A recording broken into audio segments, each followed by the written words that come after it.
Hello friends, आज हम discuss करने जा रहे हैं हिंदी के शिक्षण के तरीके के, यानी कि टीचिंग मेथड्स ऑफ हिंदी।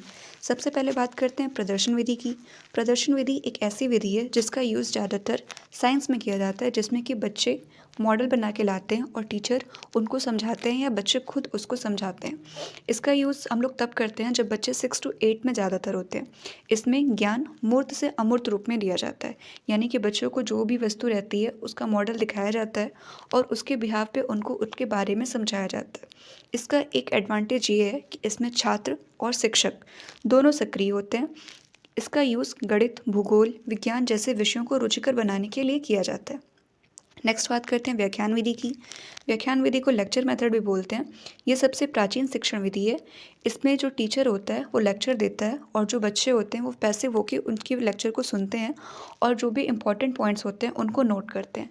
इसका यूज़ ज़्यादातर हाई लेवल क्लासेस में होता है, जैसे कि BA BCom वगैरह में, जिसमें कि जो भी टीचर होता है वो लेक्चर दे के चला जाता है और बच्चे उसके बिहाफ पे अपने नोट्स को प्रिपेयर करते हैं।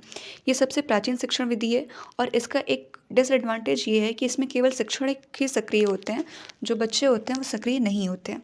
इसका एडवांटेज ये है कि इस विधि द्वारा पाठ्यक्रम को जल्दी से पूरा कराया जा सकता है। नेक्स्ट बात करते हैं रसवादन विधि की।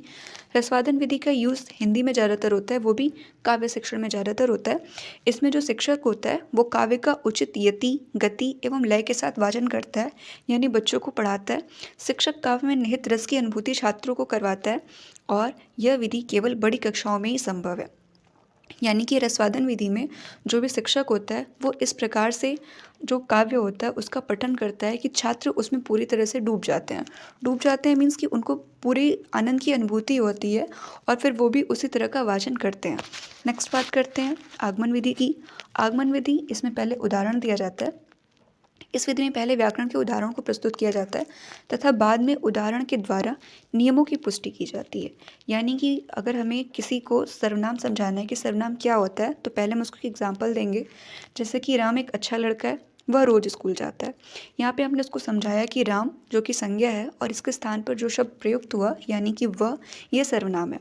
तो व्याकरण विधि में जब भी आगमन विधि का यूज़ करते हैं तो सबसे पहले हम एग्जाम्पल देते हैं, उदाहरण देते हैं और उसके बिहाफ पे फिर उनको नियम को बताते हैं। नेक्स्ट बात करते हैं निगमन विधि की। निगमन विधि को सिद्धांत विधि भी कहते हैं।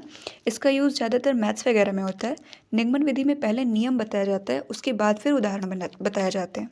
जैसा कि मैथ्स में होता है कि हमने A+B का होल स्क्वायर का फॉर्मूला बताया और उसके बिहाफ पे फिर जो भी क्वेश्चन होते हैं एक्सरसाइज में दिए हुए उनको सॉल्व कराया। नेक्स्ट बात करते हैं पाठ्य पुस्तक विधि की।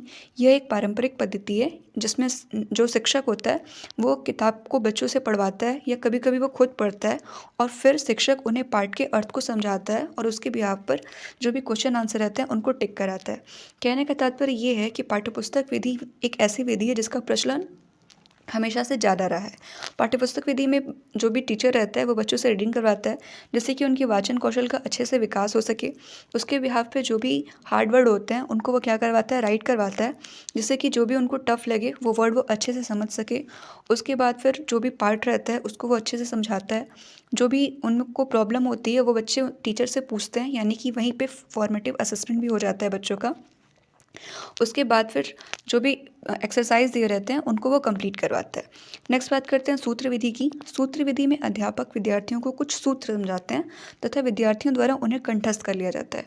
सूत्र विधि भी मैथ्स में ज़्यादातर यूज़ होती है और इसका यूज़ इंग्लिश ग्रामर या हिंदी ग्रामर में भी किया जाता है, जिसमें कि जैसे कि इंग्लिश में हम ट्रांसलेशन बताते हैं तो उसमें जो वर्ड का स्ट्रक्चर होता है उसको हम अच्छे से समझा देते हैं कि पहले सब्जेक्ट आएगा, वर्ब आएगा, ऑब्जेक्ट आएगा। तो जो सूत्र होता है, सूत्र के माध्यम से हम जो भी चीज़ें हैं उनको सरल करने की कोशिश करते हैं और उसके बिहाफ पे फिर बच्चे उस चीज़ को अच्छे से समझ जाते हैं। आशा करते हैं आपको हिंदी के शिक्षण तरीके अच्छे समझ में आए होंगे। मिलते हैं नेक्स्ट वीडियो में। Thanks for watching.